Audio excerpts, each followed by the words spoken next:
ഏറ്റവും പ്രിയപ്പെട്ടവരെ, ഞാൻ അഡ്വക്കേറ്റ് ബേസിൽ ജോൺ. ഈ വരുന്ന നിയമസഭാ തെരഞ്ഞെടുപ്പിൽ തൊടുപുഴ നിയോജക മണ്ഡലത്തിൽ നിന്നും ആം ആദ്മി പാർട്ടിയുടെ സ്ഥാനാർത്ഥിയായി ചൂലടയാളത്തിൽ മത്സരിക്കുകയാണ്.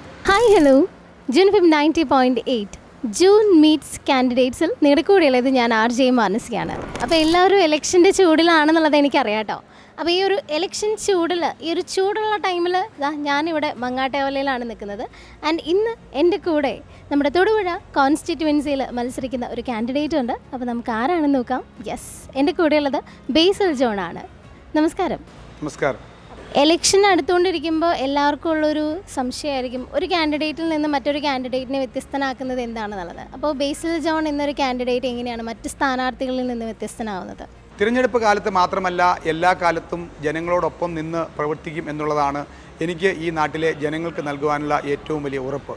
എൻ്റെ 21ാമത്തെ വയസ്സിൽ കേരളത്തിലെ ഏറ്റവും പ്രായം കുറഞ്ഞ പഞ്ചായത്ത് മെമ്പറായി തിരഞ്ഞെടുക്കപ്പെട്ടത് മുതൽ ബ്ലോക്ക് പഞ്ചായത്ത് മെമ്പറായി സ്വതന്ത്രനായി മത്സരിച്ചപ്പോഴും വിജയിച്ചപ്പോഴുമെല്ലാം ഈ നാട്ടിലെ ജനങ്ങൾ നൽകിയ പിന്തുണയും സ്നേഹവും, രാഷ്ട്രീയത്തിന് അതീതമായി എനിക്ക് നൽകിയ സ്നേഹവും സഹകരണവുമെല്ലാം ഈ വരുന്ന നിയമസഭാ തെരഞ്ഞെടുപ്പിലും എനിക്ക് വലിയ ആത്മവിശ്വാസവും ധൈര്യവും നൽകുന്നുണ്ട്.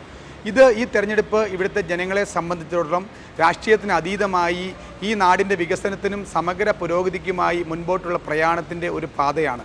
നമ്മൾ ഈ തൊടുപുഴയിലെ 12 പഞ്ചായത്തുകളിലെയും ചെറിയ ജംഗ്ഷനുകളിൽ നമ്മൾ ചെറിയ ആൾക്കൂട്ടം പോകുന്നു, ആളുകളെ മുഴുവൻ കാണുന്നു, അവരോട് ഈ നാട്ടിലെ നിലവിലുള്ള പ്രശ്നങ്ങളും അവരുടെ അടിസ്ഥാന പ്രശ്നങ്ങളെ പറ്റിയും ബോധവാന്മാരാക്കുന്നു, ചിന്തിപ്പിക്കുന്നു. അവർക്കെല്ലാം അറിയാം, നമ്മൾ വളരെ ആളുകളിൽ നേരിട്ട് കണ്ട് അവരോട് ഈ പ്രശ്നങ്ങൾ സംവദിക്കുക ചെയ്യുന്നത്. അത് ആളുകൾക്ക് മനസ്സിലാകുന്നുണ്ട്. അത് തെരഞ്ഞെടുപ്പിൻ്റെ റിസൾട്ട് വരുമ്പോൾ അത് പ്രതിഫലിക്കും എന്ന് തന്നെയാണ് ഞാൻ വിശ്വസിക്കുന്നത്. സോ ഈ ഒരു 5 വർഷത്തിൽ ഇനി തൊടുപുഴയ്ക്ക് വരാൻ പോകുന്നൊരു മാറ്റം എന്തായിരിക്കും? തൊടുപുഴയുടെ വികസനം എന്ന് പറയുന്നത് നമ്മൾ ടൂറിസം മേഖല ചിന്തിച്ച് നോക്കിയാൽ തൊടുപുഴ വണ്ണപ്പുറവും കരിമണ്ണൂരും ഉടുമന്നൂരും വെള്ളിയാമറ്റവും ഉൾപ്പെടുന്ന നിരവധി മേഖലകളിലെ ടൂറിസം കേന്ദ്രങ്ങളുണ്ട്.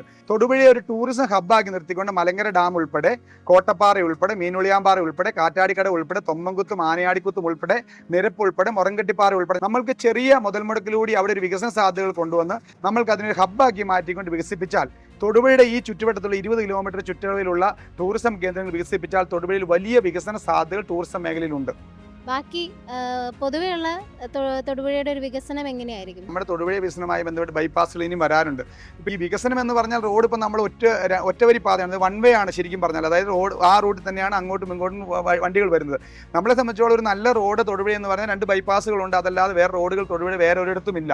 ആ ഉള്ള റോഡുകൾ തന്നെ ഡെവലപ്പ് ചെയ്തുകൊണ്ട്, അല്ലെങ്കിൽ അതിന് കൃത്യമായ ട്രാഫിക് പരിഷ്കാരങ്ങൾ വരുത്തിക്കൊണ്ട് ട്രാഫിക് ബ്ലോക്ക് ഒഴിവാക്കുക എന്നുള്ള അടിസ്ഥാനമായ ഒരു കാര്യമാണ്. അതുപോലെ ആരോഗ്യ മേഖലയിൽ ഡൽഹിയിലൊക്കെ ചെയ്തതുപോലെ മൊഹല്ല ക്ലിനിക്കുകൾ വളർന്നു വന്നതുപോലെ ഇവിടുത്തെ പഞ്ചായത്തുകളിലെല്ലാം ഇപ്പോൾ PHC എന്ന് പറഞ്ഞ് FHC ആയിട്ടുണ്ട്.